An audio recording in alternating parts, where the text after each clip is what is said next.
Topic है inflation. Inflation का simple मतलब होता है कि जब कोई प्रोडक्ट की कोई भी चीज़ की वैल्यू ज़्यादा हो जाती है और हमारी मनी की वैल्यू कम हो जाती है। इट डजंट मीन कि मनी की वैल्यू कम हो जाती है कि ये 100 रुपये से 10 रुपये बन जाएगा, पर इसका मतलब है हमारी जो परचेसिंग पावर होती है उस 100 रुपये से वो कम हो जाती है। फॉर एग्ज़ाम्पल, हम एक सिंपल से एग्ज़ाम्पल से पहले समझ जाते हैं फटाफट।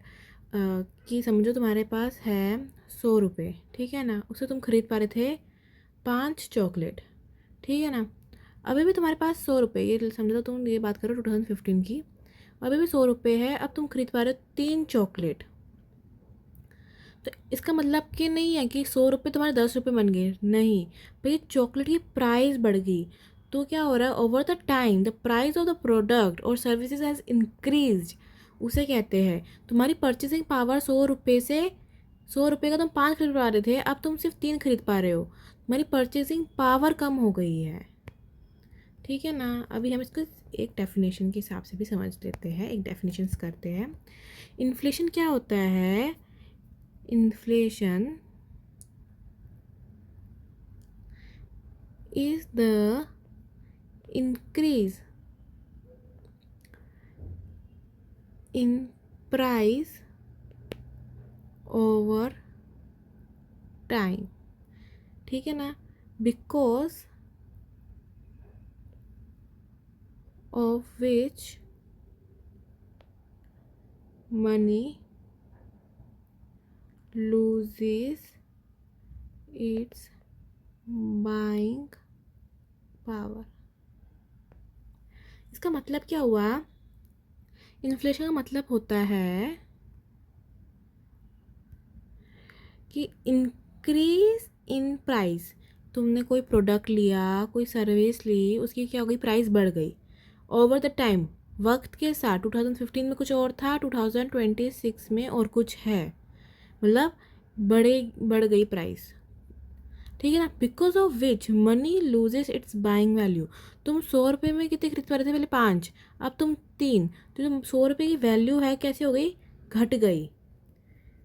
इसे कहते हैं इन्फ्लेशन, ठीक है ना। इन्फ्लेशन का सिंपल मतलब बताओ कि तुम सेम वैल्यू ऑफ मनी से अब थोड़ा कम सामान खरीद पा रहे हो तुम, ठीक है ना। जैसे कि ऐसे बोलते थे ना कि पहले तो जो प्लॉट होते थे वो हमें 50,000 के ही मिल रहे थे, अब जो 5 लाख के मिल रहे हैं, है ना। तो क्या हुआ कि उस प्लॉट की कीमत बढ़ी है, तो इन्फ्लेशन आया है, उस ज़मीन की कीमत बढ़ गई है। इसके लिए समझ में आया। अभी हम एक और एग्जांपल ले लेते हैं सिंपल। कप ऑफ टी है, उसकी वैल्यू है 10 रुपये, ठीक है ना। तुम 100 रुपये में 10 कप खरीद पा रहे थे, ठीक है ना। पहले मतलब समझ लो 2015 में ले लेते हैं अपन फॉर एग्जांपल। अब वही कप टी का तुम्हें मिल रहा है 20 रुपये में। अब तुम 100 रुपये में कितना खरीद पाओगे, 5, है ना। तुम्हारी कप का साइज़ नहीं बढ़ा, तुम्हारी टी की क्वांटिटी नहीं बढ़ी, रेदर तुम्हारा कप का प्राइस बढ़ गया, कप ऑफ टी का प्राइस बढ़ गया। मतलब जो तुम्हें टी 10 रुपये मिल रही थी, अब तुम्हें वही टी 20 रुपये मिल रही है। उसे ही कहते हैं इन्फ्लेशन, कि तुम्हारे same quantity of T same place से तुम खरीद रहे हो, वो 11 के 10 साल बाद तुम खरीद रहे हो, वही देखोगे तुम 10 रुपये बढ़ गई है, मतलब वो 20 रुपये की हो गई है। तो मतलब इसका मतलब क्या है, इन्फ्लेशन है मार्केट में। अभी हम अब इन्फ्लेशन कैसे आ सकता है, फॉर एग्ज़ाम्पल हम एक और ले लेते हैं एग्ज़ाम्पल। समझो दिवाली आई, ठीक है ना। अभी दिवाली पर तुम देखोगे जो पटाखे होते हैं जैसे कि अनार, फुलझड़ी, उन सब की प्राइस क्या होती है हाई, और तुम ऐसे रैंडम डे पे खरीदो, उसकी प्राइस क्या है, क्यों होता है, डिमांड क्या होगी हमारी, ज़्यादा देन टू सप्लाई, ठीक है ना। जब हमारी डिमांड बढ़ जाती है, जब हम बोलते हैं कि हमें ये चाहिए चीज़, तो उसकी प्राइस बढ़ जाती है। फॉर एग्ज़ाम्पल तुम देखोगे कि फेस्टिवल्स के टाइम होटल के प्राइजेस भी बढ़ जाते हैं देन टू रेगुलर पे। क्यों? क्योंकि हमारी क्या थी, डिमांड ज़्यादा होती है देन टू सप्लाई। क्यों? अगर हमें पता है कि लोग घूमने आएंगे, हमें पता है लोग डिमांड करेंगे, आज हम उनको 1,000 रुपये का रूम है ना 4,000 में दे देंगे, लोग खरीदेंगे क्योंकि हमारे पास ये सप्लाई कम है। जब जब सप्लाई कम होएगी उसकी डिमांड ज़्यादा होएगी तो प्राइस में बढ़ाव आएगा ही।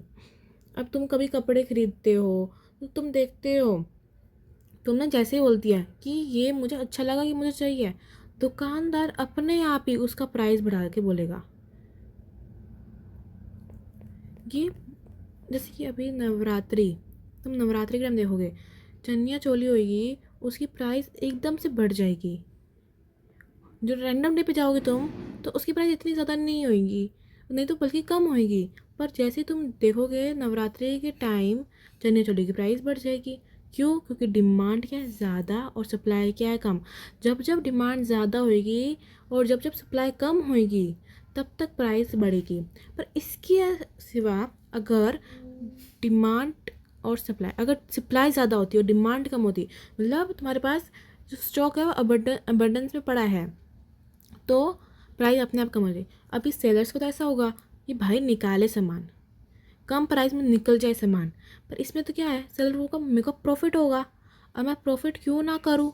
तो इसके लिए हमेशा देखना, फेस्टिवल्स हो गए कि है ना, कभी कभी पता प्रोडक्शन ज़्यादा होता है, तभी भी लोग क्या करते हैं, है ना, भेज देते हैं सामान को, क्योंकि नहीं बिक रहा, डिमांड नहीं होगी तो कैसे बेचोगे। देन काफ़ी अलग अलग रीजंस होते हैं इन्फ्लेशंस के। जब पैसा लोगों के पास ज़्यादा आ जाता है, ये इन्फ्लेशन भी होता है, ये इन्फ्लेशन मोस्टली होता है जब पीपल है ना, लोगों के पास पैसा ज़्यादा है। अब वो क्या करते हैं, पैसा ज़्यादा ऐसा कि बोलते हैं लोगों के पास पैसा तो इन्फ्लेशन है। अब तुम्हारे पास है ना, पहले तुम्हारे पास 50 रुपये थे, तुम थोड़ा थोड़ा करते थे, 30 रुपीज़ इधर, 20 रुपीज़ इधर। पर अब तुम्हारे पास क्या 1,000 रुपये है, अब तुम कितना कितना लगाओगे। अब तुम ऐसा तो नहीं करोगे 30 रुपीज़, 20 रुपीज़, 40 रुपीज़, ऐसे तो नहीं करने वाले हो।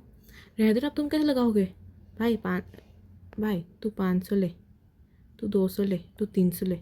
अब तुम 30 की जगह तुम 300 लगा रहे हो, 20 की जगह 200 लगा रहे हो, तो क्या हो रहा है। अब सेलर को पता है ये लोग हैं, ये मुझे ना दे सकते हैं 200 रुपये 20 की जगह, तो वो इंसान 200 रुपये मांगेगा। व्हेन सप्लाई ऑफ मनी ज़्यादा है मार्केट में, मतलब लोगों के पास बहुत सारा पैसा है स्पेंड करने के लिए, तब इन्फ्लेशन आ सकता है। अब तुम्हारे पास पैसा है, तुम स्पेंड करोगे अलग अलग अलग अलग अलग अलग अलग अलग चीज़ों पे, तो क्या होगा, पैसा ज़्यादा है, ठीक है ना। तो अब क्या होगा, अब जो सेलर होगा वो भी तो वो चाहेगा, ओहो प्रॉफिट कमाने का मौका मिल रहा है, अब मैं ज़्यादा ज़्यादा ज़्यादा ज़्यादा मांगूंगा, ज़्यादा मनी होगा मार्केट में, तो इन्फ्लेशन क्या होगा, ये प्राइस बढ़ा देगा, तो ये आता तब इन्फ्लेशन।